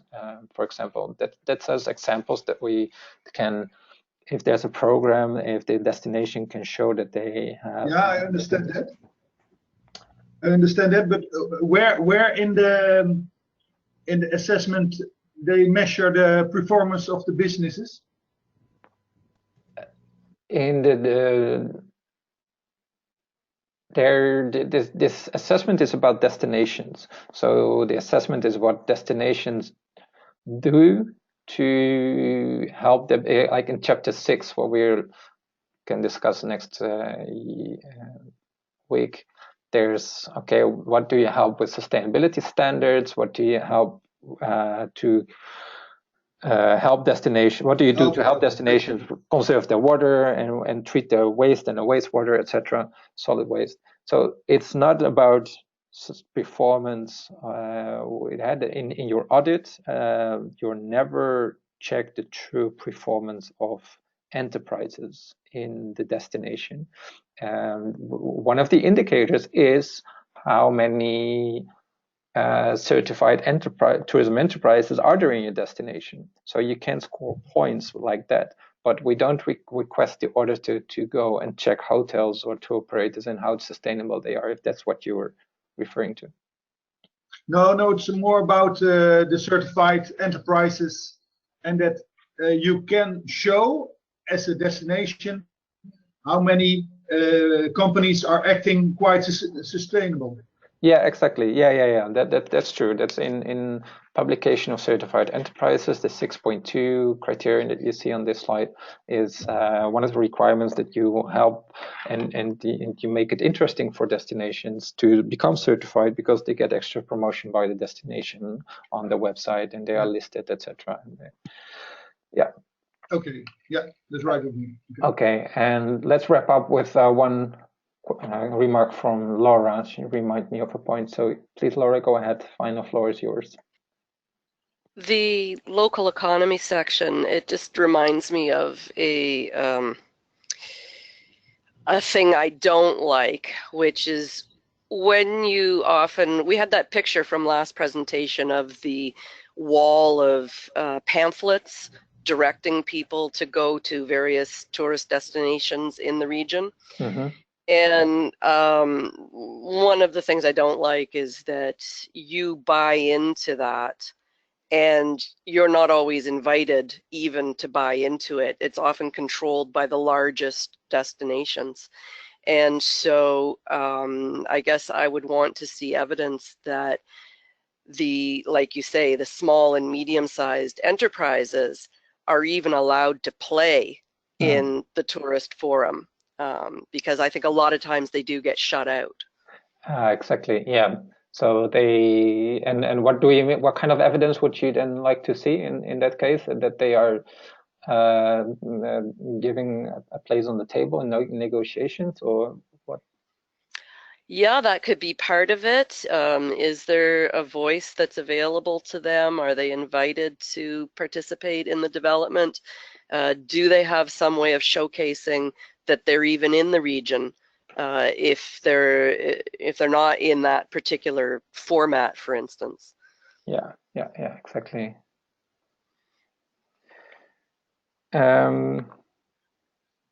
Yeah, if you can also share that story with us in your email, that would be also good to add to this part. Okay, thanks. Okay, let's wrap up. I think we covered a great deal of issues today. I had planned to cover a few more criteria, but we have next week, and I sort of planned the same amount of criteria to be covered next week. But this week, well, this session, we talked in the beginning a lot about process, and we can skip that next week. So I'm quite confident that we can discuss all the criteria that you have brought up in your selection. And if it's not discussed in one of the sessions that you're present at, you can find it back in the recordings that will be shared as soon as possible. If there's any final comment that needs to be made, please go ahead, and otherwise we can. Hugo. Yeah. Hugo, can we save the chat log, the chat? Of course, yeah, yeah. Chat, so we can look at that. I'm planning to go through and see whether there is reasons to make additions to the guidance. That's one of the aims also of this, the side aims of this training, to see how we can use your cases, your recommendations, your suggestions, your ideas to improve the guidance. Maybe we can make this chat log available to everybody so they can also read through and give us also their thoughts about how we should improve the guidance, because the guidance is to be improved forever. Yeah, yeah. Of course, I can send. I can save the chat, and good idea. Okay, so we wrap up the session, and I hope to see or virtually see everybody of you next week on Tuesday at I think it's 4 p.m. CET. Okay, see you next time. Okay, bye-bye.